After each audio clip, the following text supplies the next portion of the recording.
सोनाली फोगाट के संत नगर स्थित घर के ठीक सामने किशन कुमार जी रहते हैं।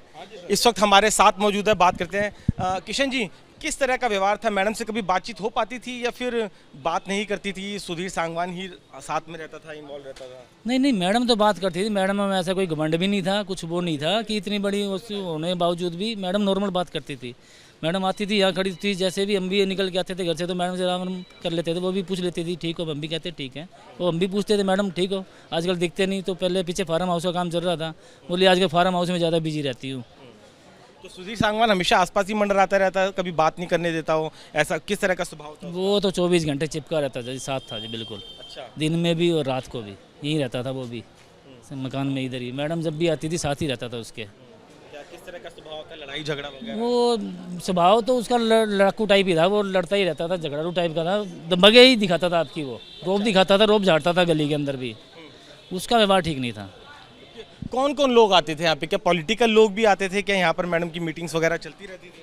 हाँ, मैडम जब आती थी तो पॉलिटिकल लोग भी आते थे और गाँवों से बहुत लोग आते थे, आदमपुर साइड से भी, जहाँ से इलेक्शन लड़े थे मैडम जी। तो वहाँ से बहुत लोग आते थे मिलने के लिए मैडम से। जब मैडम यहाँ रहती थी, जितने दिन भी यहाँ रहेगी उस दिन फिर आते रहते थे लोग। यानी कि हमेशा यहाँ नहीं रहती थी? हफ्ते में कितने दिन? हफ्ते में 10 दिन में आ जाया करती, 2-3 दिन रहती थी। फिर उसका काम ऐसा था जी, कभी मॉडलिंग है, कभी क्या, बिजी लाइफ ज़्यादा थी उनकी।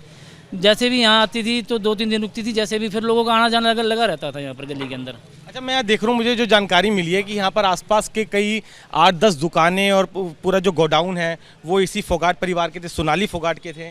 क्या किस तरह की जानकारी है आपको, क्योंकि आप भी यहाँ पर दुकान चला रहे हैं? ये उनकी 20-25 सारी मार्केट ही फोगाट फैमिली की है जी। ये अच्छा। 20-25 दुकानें हैं, सारी फैमिली इन्हीं की है। पीछे वाली भी? सारी लाइन इन्हीं की है, सारी बेल्ट इन्हीं की दुकानें हैं। बस बीच में 1-2 है मकान वाल, और बाकी इनकी प्रॉपर्टी बहुत है यहाँ पर।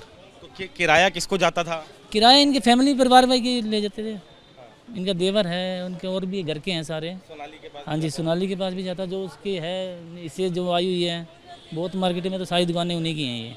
कितना किराया होता होगा यहाँ पे? क्योंकि मैं देख रहा हूँ मेन रोड पे दुकान है, ठीक ठाक किराया आता है यहाँ? किराया ठीक ही है मैडम, किसी का 4 है, किसी का 5 है, किसी का 10 है, किसी का 15 है। वो तो अलग अलग है किराया, तो रेंट तो सबका अलग अलग है। आपको लगता है कि जिस तरीके से गोवा में बात सामने आई है कि ड्रग्स लेती थी, कि हाँ मैडम इस तरह के स्वभाव की थी, ड्रग्स वगैरह लेती हूँ, या आपको लगता है कि नहीं जबरन ही दी? नहीं नहीं नहीं, ड्रग्स तो मैडम को हमने कभी देखा नहीं यहाँ पर लेते हुए। जबरन भी दी हुई है उसे जबरन, ये तो वो ऐसा काम नहीं कर सकती कि ड्रग्स तो हमने देखा नहीं कभी उसको लेते हुए यहाँ पर। आपने सुना जो पड़ोसी उन्होंने बताया करीब 20-25 दुकानें, पूरी मार्केट जो है वो फोगाट परिवार की थी और कई दुकानें यहाँ पे सोनाली की है।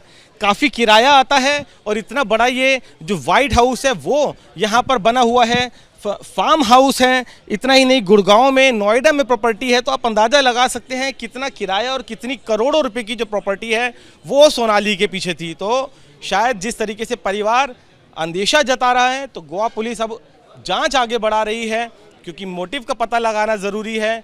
परिवार बहुत ज़्यादा संपर्क में नहीं था, इसलिए इन घरों की तलाशी बेहद ज़रूरी हो जाती है, जिससे इस हत्याकांड के पीछे की जो वजह है वो साफ हो सके। कैमरामैन प्रवीण के साथ वरुण जैन, एबीपी न्यूज़, हिसार।